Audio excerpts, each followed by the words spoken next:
the story of Norman Mineta. And Norman Mineta was the transport secretary, and he was the only official that was held over from the Clinton administration to the Bush administration.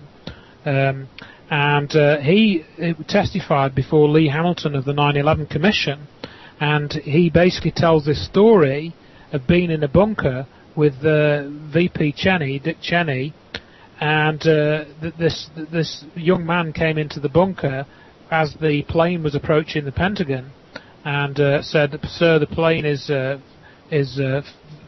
20 miles out. What should we do?" And Cheney didn't react, and he said, "The plane is 10 miles out. What should we do? The plane is 5 miles out." And then Mineta tells this story that the Cheney whipped his head around when the chap said, "Does the order still stand?" In other words, the order not to shoot down the plane.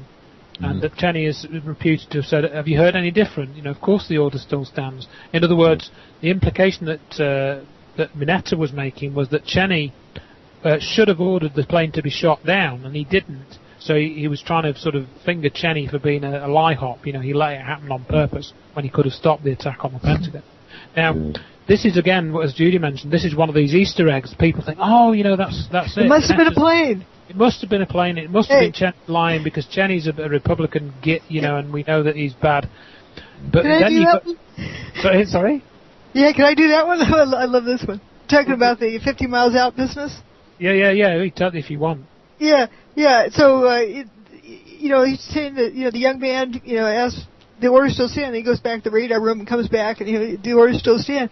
Well, think about it. If the plane's going, let's round it up to 600 miles an hour, 500, whatever. How fast does that airplane travel? How long does it take it to go 10 miles? 1 minute. Seconds, I would have thought. How fast can that kid run? But the point I was going to make about Mineta himself, apart from this anomaly with the distance, is that I had a funny feeling about this story. It didn't seem right. It seemed like one of these Easter eggs, and I started to think in this way because of working with Dr. Judy basically and what she'd found. And then I found out that Norman Mineta, before he was transport secretary, he was vice president of Lockheed Martin, which is one of the other big defense contractors, and lo and behold, they make directed energy weapons. So you've got all these connections running through the thing, and they're not immediately obvious. So if we go from that, I think, to the actual what happened with the RSC, the challenge, in other words, to NIST, which Dr. Judy's already described a bit, and then described the next phase. That's probably quite important for people to understand. Yeah, the picture I have that I call it the bubbler. It looks like a drinking fountain, except it's made out of dust. That's the picture I ended with, and I said my intellectual integrity prevents me from calling this a collapse. They determined that's a collapse. I mean, confronting them with that, to me, is like, how can they be that dishonest? Anyway, we'd already submitted it to a federal case.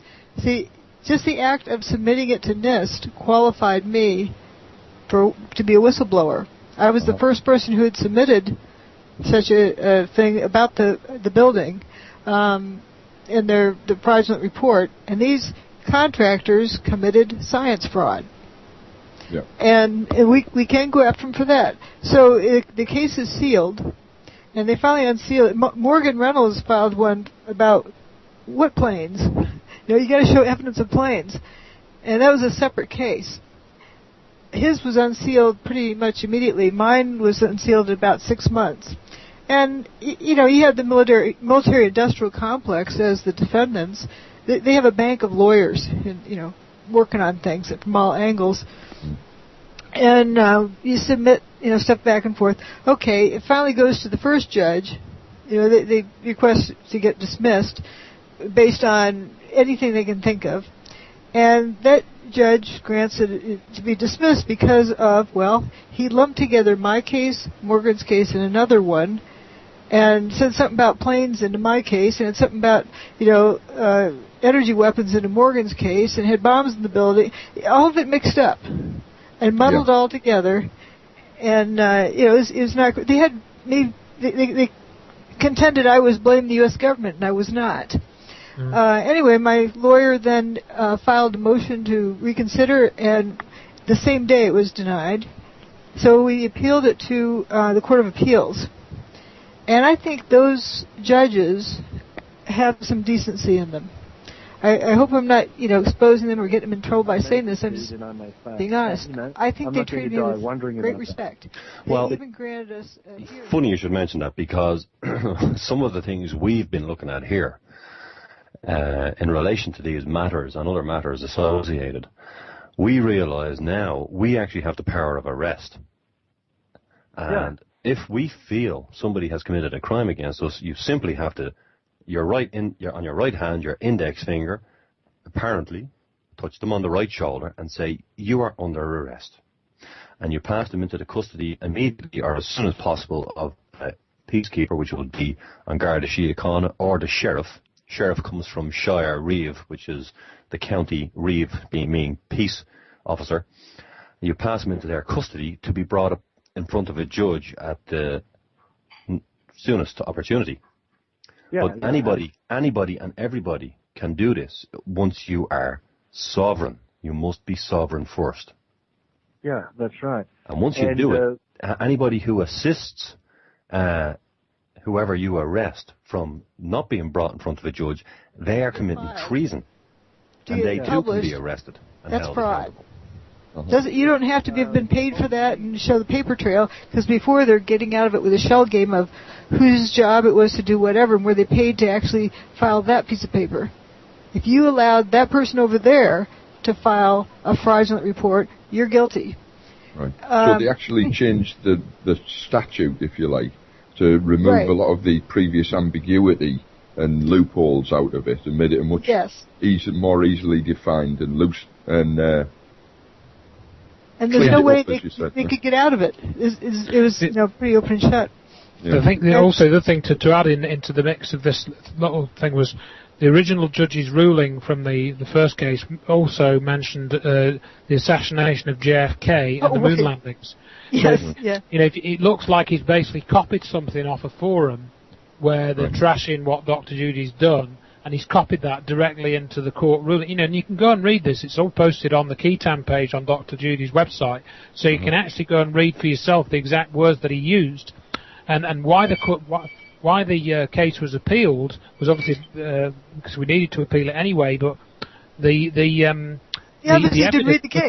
evidence was not even discussed in the ruling. They didn't discuss any of the evidence. So how can you judge a court case without actually discussing the evidence? The answer is you can't. So that's when Dr. Judy put it onto the appeal court. Right. So those judges, when they a little bit later, they write after the in-person hearing, they write their decision, and in that decision, in one of the footnotes, it mentioned this new law, FERA is the name of it, Fraud something Recovery Act, and they stated they acknowledged this law applied to my case, but quote, for the ease of dismissing, this case they were ignoring the law. That's an act of kindness and respect for them to do that.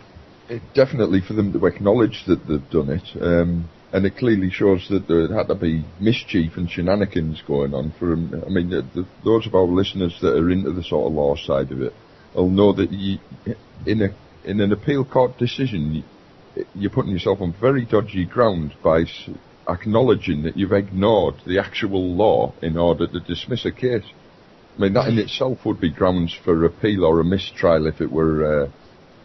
Well, we appealed it to the Supreme Court, but they've changed the law so that the Supreme Court can pick and choose if it feels like hear the case or deny it for whatever. They don't even need to give a reason. Right. So there's no compulsion for them to hear a case charges that are filed anymore. But there's I guess a silver lining here or a gold star here is that here we had as defendants the military-industrial complex. And they have a bank of lawyers who are just itching to, teach me a lesson. Yeah. And get me sanctioned for filing a frivolous case. Right. And at each level, they each one of them had filed wanting me to be sanctioned. the judges denied it each time. Well, that speaks volumes as well, doesn't it? Because you don't get away with filing frivolous cases all the way up through the chain without being punished for it at some point. Unless the people hearing the case daren't punish you for fear of you. I mean, they must imagine that it's only a matter of time before the merits of your case are acknowledged, and in which case they're going to look more and more foolish if the more they're going to have to explain the behaviour after the fact, aren't they? And I think they've got that clearly in mind even now. And even footnote 19 of the first decision threatened us to not file because you get a sanction or something. It was a threat not to appeal it. Yeah, they've obviously used a lot of pressure on this, haven't they? But I do feel sorry for the judges too, because I can't imagine the pressure on such a case if it could even ever be heard. And here's what my take is on why they had to dismiss the case. If you think about it, this involves classified technology. Somebody's classified technology. It doesn't need to be the U.S.'s or someone else's. If you're going to, discuss somebody else's classified technology in a civil court, no, you can't do that. Yeah. The U.S.'s classified technology in a civil court, no. Okay, you can have it behind closed doors, but in doing that, what are you acknowledging? You can't do that. So it's a catch-22. Yeah, that's right. I think the other thing to point out as well is that the knowledge of this court case was very restricted, and in fact, going back to September 2007, and it was quite close to the anniversary then, so that's 3 years back now. That was just around the time, I think it was just before the 2007 anniversary of 9/11, that Dr. Judy's case was unsealed. I think it was maybe a week or a week and a half before. It was the 12th. Of September, was it? No. Yes. 12th? The 12th of September. Oh, maybe my recall is inaccurate then, because we didn't announce it for a week. Right, because I did this press release in 2007. Maybe I was just writing about Morgan's case then or something. No, we did that like a month later or several days, a bit later. Right. Well, anyway, the date is not quite so important, but what actually happened was I wrote this press release summarising what we've just discussed as it was then, in that the Data Quality Act challenge and the request for correction, and then the KETAM, the foundation for that, and I put it into a press release, and I sent it round all the mainstream media in this country, in the UK, and I posted it on a few websites, and I posted it on the UK 9/11 Truth Forum, and then Tony Gosling, who runs that forum, moved it from the news section into the controversies section because he thought it was controversial, even though all the documentation was there and you could go and read the court file documents, etc., etc. He seemed to think it was controversial, and I asked Annie Mashon to actually talk about these court cases. This was later; it wasn't at 2007. I think it was 2008. To talk about these court cases when she was doing talks about 9/11. And I didn't expect her to go into all the detail that we have tonight. Obviously, that's unfair to expect anyone to do that. But it's actually a very simple concept for somebody to say, Dr. Judy Wood, she's filed a court case in the USA against various contractors who helped write the NIST reports, and it's to do with how the World Trade Center was destroyed. I mean, that's 20 words, 25 words. There's no big words, no complication there. Anyone can report that news and then just say, well, I'm sorry, I don't know all the details, but if you go onto this website or Google it, you'll find the details for yourself. Now, I asked Annie Mashon to talk about this, and she refused. So I don't know what's going on with her, because Annie Mashon and people like her, people like Ian Henschel, for example, in the UK, claim to be interested in reinvestigating the events of 9/11, and yet they have completely censored any presentation of the facts about these court cases. So that to me is totally inconsistent with any desire to have a real independent investigation into the events of 9/11. And of course we can immediately transfer that description to the architects and engineers for 9/11 Truth Group, to the recently formed scientists for 9/11 Truth Group, to the Patriots Question 9/11 Truth Group, who took Dr. Judy off their webpage at some point. I can't remember when it was. Maybe. I do that one. I love this one. talking about the 50 miles out business? Yeah. We tell you if you want. Yeah. So, he's saying that, the young man, asks, the order still stand. He goes back to the radar room and comes back, and the order still stand. Well, think about it. If the plane's going, let's round it up to 600 miles an hour, 500, whatever. How fast does that airplane go? The VP Dick Cheney, and this young man came into the bunker as the plane was approaching the Pentagon, and said, "Sir, the plane is 20 miles out. What should we do?" And Cheney didn't react, and he said, "The plane is 10 miles out. What should we do?" The plane is 5 miles out. And then Mineta tells this story that the Cheney whipped his head around and the chap said, "Does the order still stand?" In other words, the order not to shoot down the plane. And that Cheney is reputed to have said, "Have you heard any different?" Of course the order still stands. In other words, the implication that Mineta was making was that Cheney should have ordered the plane to be shot down, and he didn't. The story of Norman Mineta. And Norman Mineta was the transport secretary, and he was the only official that was held over from the Clinton administration to the Bush administration. And he testified before Lee Hamilton of the 9/11 Commission, and he basically tells this story of being in a bunker with. So he was trying to sort of finger Cheney for being a lie hop. He let it happen on purpose when he could have stopped the attack on the Pentagon.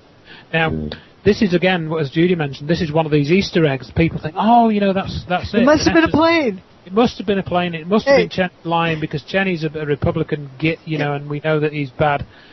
But Can I do that? Sorry? Yeah, can I